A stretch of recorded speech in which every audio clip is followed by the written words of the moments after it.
عمرك سألت نفسك ليه كل حاجة حوالينا فجأة اتحولت لاشتراك شهري؟ من مسلسلاتك لأغانيك لبرامج شغلك، وحتى اللعبة اللي اشتريتها من سنة، أسفين الرخصة انتهت. أول رد فعل هيكون إزاي؟ أنا دافع تمن الحاجات دي يا جماعة. بس هنا السؤال الحقيقي، هل أنت فعلا دافع تمنها؟ ولا أنت كنت بتدفع إيجار من غير ما تاخد بالك؟ إحنا اتربينا على فكرة بسيطة جدا: لو اشتريت كتاب يبقى الكتاب بتاعي، لو اشتريت شريط كاسيت يبقى ملكك، لو اشتريت عربية تبقى بتاعتك.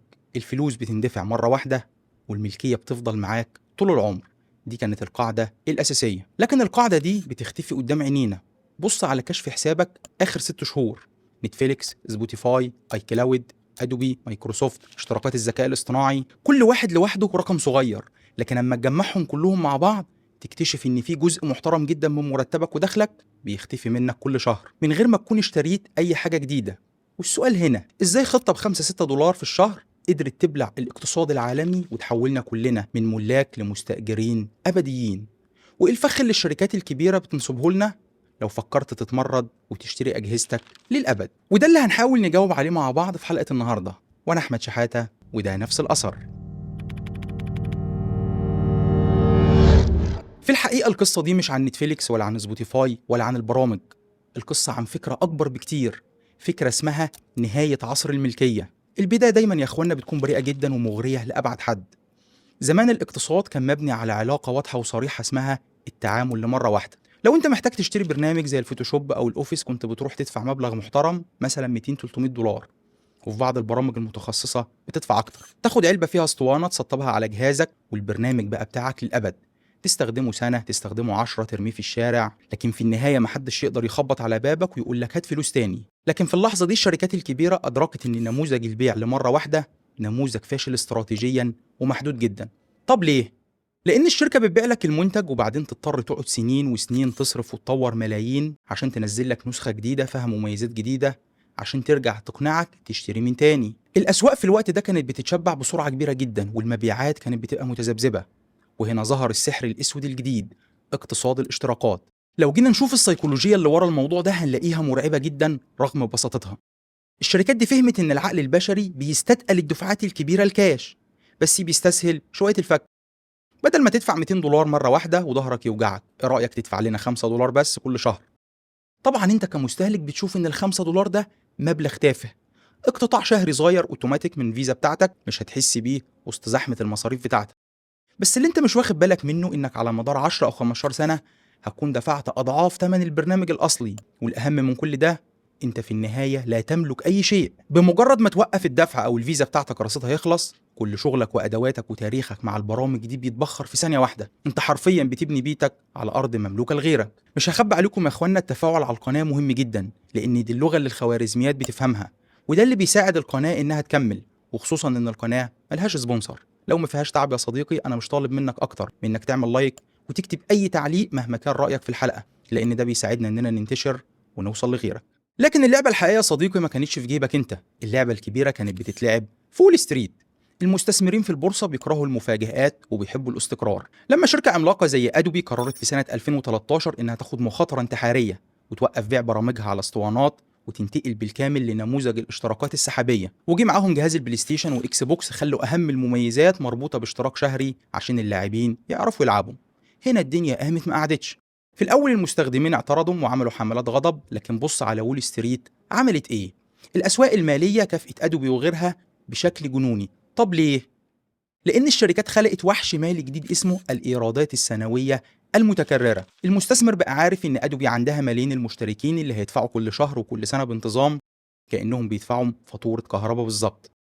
الإيراد بقى مضمون ومتوقع وبيكبر زي كرة التلج، وول ستريت بتعشق الإيرادات المتدفقة باستمرار، لدرجة إنها بتقيم الشركات اللي بتعتمد على الاشتراكات بمضاعفات فلكية مقارنة بالشركات اللي بتبيع سلع عادية. قيمة أدوب السوقية اتضاعفت عشرات المرات، وشركات التكنولوجيا كلها وقفت تتفرج وتتعلم الدرس.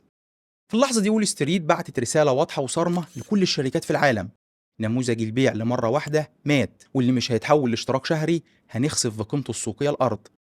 وهنا يا صديقي حصل أخطر تحول في النظرة ليك كمستهلك. أنت بقيتش زبون بيشتري سلعة ويمشي، أنت تم إعادة تسعيرك. أنت تحولت لأصل مالي بيدر عائد ثابت يومي وشهري للشركة.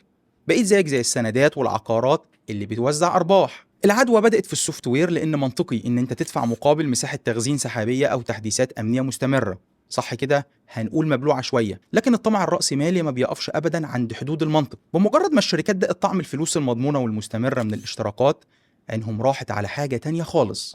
عينهم راحت على الحديد والسلع المادية الملموسة اللي في فيتك. ازاي يقدروا يخلوك تدفع اشتراك شهري في حاجة انت بالفعل دافع ثمنها وشاريها وماسكها في ايدك؟ وهنا الدايرة بدأت توسع واللعبة دخلت في مستوى مرعب، مستوى بيضرب مفهوم الملكية نفسه في مقتل، وهو انتقال العدوى من السوفت وير للحديد. في عالم التكنولوجيا والاقتصاد بنسمي الأجهزة الملموسة الهاردوير، السلع اللي بتدفع ثمنها وتاخدها في كرتونة وتروح بيها على بيتك. نظريا بمجرد ما تدفع الفلوس وتاخد الفاتورة، الجهاز بقى بتاعك وملكيته خالصة ليك، تكسره، تصلحه، تبيعه، ترميه في البحر، انت حر. لكن الشركات كان ليها رأي تاني خالص، سألوا نفسهم سؤال شيطاني: ازاي نجبر العميل يدفع اشتراك شهري في الطبعة أو العربية اللي هو دافع ثمنها بالكامل؟ الإجابة كانت في اختراع حاجة اسمها الأقفال البرمجية. الفكرة ببساطة إنهم بيبيعوا لك الحديدة بس بيفضلوا محتفظين بالمفتاح في جيبهم. تعال نشوف أمثلة عملية عشان نشوف حجم الكارثة. شركة عملاقة في مجال الطباعة زي اتش بي أطلقت خدمة اسمها انستنت انك. الفكرة المعلنة إنك بتدفع اشتراك شهري وهم بيبعتوا لك حبر لحد باب البيت قبل ما يخلص. لحد هنا الكلام يبان خدمة ممتازة بتسهل حياتك. لكن الفخ فين يا صديقي؟ لو قررت في يوم تلغي الاشتراك ده، أو الفيزا بتاعتك ما فيهاش رصيد، الطبعة ما بتشتغلش. المشكلة مش إنهم مش هيبعتوا لك حبر جديد، المشكلة إن الطبعة بترفض تطبع بالحبر اللي موجود جواها، الحبر اللي في فيتك. الحديد بتاعك والحبر في جهازك، بس القفل البرمجي نزل، وفجأة الطبعة اللي ب 300 400 دولار اتحولت لحدة بلاستيك ملهاش أي لازمة لأنك بطلت تدفع الإتاوة الشهرية. الوضع بيوصل للرعب لما ندخل في صناعات تقيلة بتأثر على أمننا الغذائي زي الزراعة. شركة جون دير الأمريكية دي الإمبراطورية الأكبر في تصنيع الجرارات والمعدات الزراعية. المزارع بيدفع أكتر من نص مليون دولار عشان يشتري جرار جديد وحديث.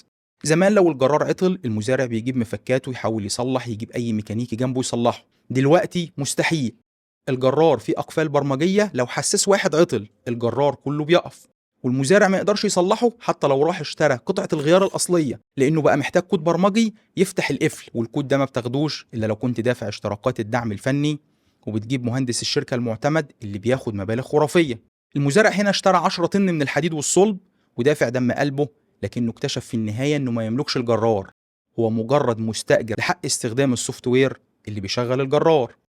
وده اللي فجر حركة عالمية حاليا اسمها حق الإصلاح، رايت تو ريبير، لأن الناس اكتشفت إن الشركات بتصادر ملكيتهم بالقوة الناعمة. ومن الزراعة للرفاهية، شركات السيارات الأوروبية الكبيرة بدأت تطبق نفس الفكرة، بي ام دبليو ومرسيدس وغيرهم. الشركة بتصنع العربية وتحط لك بعض المميزات المعينة مش بتتفعل وتشتغل في عربيتك إلا لو دافع اشتراك شهري. يعني انت دافع ثمن الهاردوير بالكامل اللي هو العربية، بس مثلا تيجي تشغل كمثال خاصية التدفئة التلقائية أو التربو، تلاقي الخاصية مقفولة ويقول لك ادفع الأول الاشتراك. انت متخيل البجاحة؟ هما بيطالبوك تدفع إيجار شهري عشان تستخدم سوفت وير يشغل حتة حديدة انت شاريها وموجودة جوه عربيتك المركونة في جراج بيتك. العدوى دي بتنتقل دلوقتي لكل حاجة، من الغسالات للثلاجات الذكية لأجهزة تنظيم ضربات القلب، كله بيتحول لنموذج هاردوير از سيرفيس. وهنا لازم نقف ونسحب الكاميرا لورا شوية عشان نشوف الصورة الكبيرة. احنا هنا مش بنتكلم عن مجرد شركات طماعة بتحاول تقلبك في قرشين زيادة، احنا بنتكلم عن تغيير هيكلي وجذري في طبيعة الرأسمالية نفسها.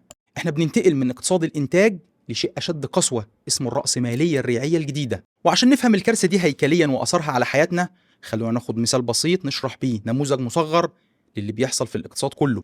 تخيل معايا نجار. النجار ده عشان يشتغل ويكسب محتاج شوية أدوات، وليكن شاكوش ومنشار. في الاقتصاد القديم اللي هو اقتصاد الملكية، النجار بيروح يشتري الشاكوش والمنشار مرة واحدة، يشتغل بيه ويصنع مثلا كراسي ويبيعها، وكل هامش الربح بيرجع لجيبه. مع الوقت النجار ده بيقدر يراكم ثروة، يطور ورشته ويبقى من الطبقة المتوسطة المستقرة. في الاقتصاد الجديد بقى، اقتصاد الاشتراكات السحابية ونموذج الساس، النجار ما بقاش مسموح له يشتري الشاكوش، هو مجبر يأجر الشاكوش والمنشار كل يوم. ايه النتيجة الاقتصادية هنا؟ النتيجة ان جزء ثابت ودائم من مجهود النجار وعرقه وانتاجه هيتسحب اوتوماتيك ويروح لمالك الشاكوش اللي هي الشركة الأم. النجار ده هيفضل يشتغل طول عمره يبيع كراسي، بس عمره ما هيقدر يراكم نفس الثروة، لأن في ماسورة بتشفط جزء من أرباحه الأبد عشان تسدد قيمة اشتراك الأدوات بتاعته. النجار ده بقى يا صديقي هو أنا وأنت، هو المصمم اللي بيدفع اشتراك شهري لبرامج التصميم، هو المحاسب اللي يدفع اشتراك لبرامج الإكسل، وهو المبرمج اللي بيدفع استخدام السيرفرات، وزي أي حد بيستخدم أدوات الذكاء الاصطناعي اللي بقت مدفوعة، اللي في الأول لعبوا بينا وكل الأدوات كانت شبه مجانية، لكن السجادة بدأت تتسحب، وأي حد بيستخدم أدوات ال AI بدأ يلاقي كل الأدوات ليها كريدت وحد معين، واللي غالبا مش بيكفي ولازم تفضل تدفع طول الوقت. الشركات الكبيرة بقت تكسب عن طريق بوابات اللي هي رسوم المرور على أدوات حياتنا وشغلنا الأساسية. الشركات دي بتحول الطبقة المتوسطة بالكامل والمهنيين وأصحاب الأعمال الحرة لمجرد عبيد رقميين شغالين بالسخرة عشان يدفعوا إيجار أدواتهم. طب أكيد وأنا بكلمك دلوقتي يجي في دماغك الحل السحري، تقول لي يا عم أحمد كبر دماغك، إحنا مش هنشتري الأجهزة الذكية دي خالص، وخلينا في الأجهزة القديمة والبرامج الأوفلاين اللي بنشتريها مرة واحدة ونضرب الشركات دي في مقتل. فكرتك عظيمة يا صديقي، بس أنت متخيل إن أباطرة وادي السيليكون بوحشيتهم دي ما فكروش في الحل ده وعملوا حسابهم عليه؟ اوعى تكون متصور إنهم هيسيبوك تهرب من القطيع وتعيش حر. وهنا هنروح للمحور الأهم، إزاي الشركات دي بتجبرك تشترك حتى لو حاولت تتمرد. الفكرة اللي جت في دماغك دلوقتي فكرة بديهية ومنطقية جدا. أي إنسان طبيعي هيقول أنا مش هعمل تحديث أو هشتري أجهزة قديمة أو مش هوصل الأجهزة بتاعتي بالإنترنت ونشتغل بها بعيد عن رحمة الشركات دي ونحتفظ بملكيتنا للأبد ونقفل الباب في وشهم.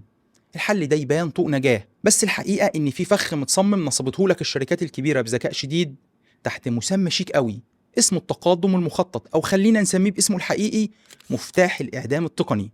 أباطرة التكنولوجيا عارفين إنك ممكن تفكر تتمرد، وعشان كده صمموا النظام يبقى بيئي، إيكو سيستم كامل يعاقب أي حد يخرج عن القطيع. إزاي بقى كل الكلام المكلكع ده؟ السلاح الأول والأخطر هو التحديثات الأمنية وتوافق الأنظمة. الشركات بتسيبك تشتري الجهاز أو تحتفظ ببرامجك القديمة، بس بعد كام شهر أو كام سنة بتوقف الدعم عنه تماما. فجأة تلاقي الجهاز السليم اللي الهاردوير بتاعه شغال بكفاءة 100% ما بقاش قادر يفتح أي تطبيقات جديدة. تيجي تفتح تطبيق البنك يقول لك النظام التشغيل غير مدعوم.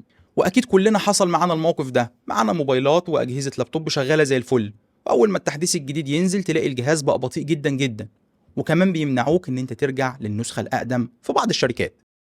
الشركات هنا بتتعمد تحول أجهزتك لخردة إلكترونية عن طريق إيه؟ خنقها برمجيا.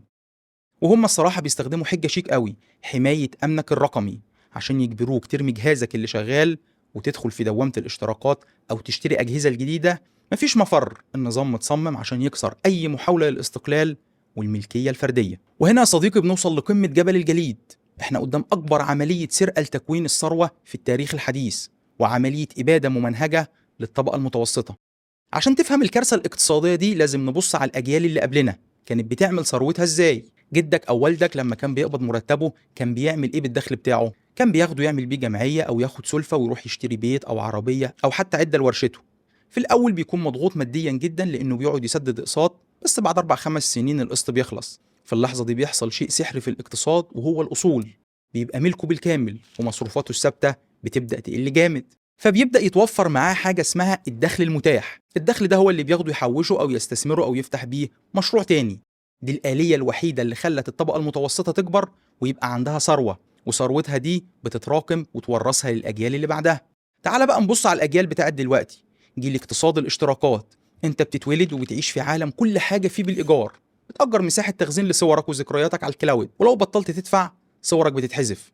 بتأجر مسلسلاتك وأفلامك وبتأجر برامج شغلك، وحتى الألعاب بتأجرها عشان تعرف تلعب، مع إنك دافع تمن اللعبة. لو بطلت تدفع كل حاجة هتختفي من حياتك. المعادلة الرياضية هنا مرعبة، انت بتدفع اقساط أبدية ما بتنتهيش. عمرك ما هتوصل للحظة اللي هتقول فيها أنا خلصت سداد وبقى عندي دخل متاح استثمره. الإيرادات السنوية المتكررة اللي بتفرح بيها شركات وول ستريت هي في الحقيقة استنزاف دائم ومتكرر لثروتك انت. المواطن العادي اللي بيوصل لسن التقاعد يجي يبص على كشف حساب حياته يكتشف إن صافي أصوله يساوي صفر. هو ما بيمتلكش أي حاجة يقدر يبيعها أو يورثها. هو قضى 30-40 سنة من حياته شغال كاي تي ام دفع اوتوماتيك، بيضخ سيولة نقدية في حسابات الشركات العملاقة. وفي المقابل بقى مين اللي بيمتلك الأصول الحقيقية في العالم ده؟ ومين الإقطاع الجديد؟ الشركات العملاقة وصناديق الاستثمار الكبيرة زي بلاك روك وفانجارد، اللي بتستحوذ على كل شيء من أول العقارات والبرمجيات لحد البنية التحتية وتأجرها لك بالقطعة. وكنا عملنا حلقة عنهم بالتفصيل، ممكن تشوفها في الآي اللي فوق بعد الحلقة. احنا اخواننا رجعنا لنظام الإقطاع بس في نسخته الرقمية الشيك المضاءة بشاشات الأوليد والبدلة. الإقطاعي زمان كان بيمتلك الأرض والفلاح البسيط بيشتغل فيها ويدي المحصول للإقطاعي وياخد هو شوية فتافيت. النهاردة الإقطاع الرقمي هو اللي بيمتلك السيرفرات والسوفت وير وحق تشغيل كل حاجة في حياتك، وانت بتشتغل طول الشهر عشان تسدد الإتاوة بتاعته. الخلاصة يا صديقي، نموذج الاشتراكات عمره ما اتعمل عشان يسهل حياتك أو عشان يقلل التكلفة عليك زي ما إعلانات التسويق بتحاول تقنعنا. اقتصاد الاشتراكات اتعمل عشان يأمم أدواتك ويسحب منك القدرة على امتلاك حياتك، ويضمن إنك تفضل دايما تحت رحمة الشركات وتدفع لآخر يوم في عمرك. ودلوقتي بعد ما فككنا اللعبة دي كلها، عندي سؤال لحضراتكم وعاوزكم تفكروا فيه بجد وتشاركوني في التعليقات. لو فتحت كشف حسابك البنكي دلوقتي أو راجعت التزاماتك آخر 6 شهور، إيه هو الاشتراك الشهري اللي بتدفعه وحاسس إنك مجبر عليه ومش قادر تلغيه لأنه متحكم في جزء أساسي من شغلك أو حياتك؟ وهل شايف إن في أمل كمستهلكين نقدر نتمرد ونستعيد حقنا في الملكية، ولا القطر خلاص فاتنا؟ مستني إجاباتكم اللي بتكمل الصورة في التعليقات، وهتابعها بنفسي لأن مؤمن إن النقاش هو اللي بيصنع الوعي. وفي النهاية لو عجبتكم الحلقة اعملوا لايك وشير واشتركوا في القناة عشان يوصل لكم كل جديد، وكمان احكوا لأصحابكم وحبايبكم عننا يمكن يستفيدوا. واشوفكم على خير في حلقة جديدة، والسلام عليكم ورحمة الله وبركاته.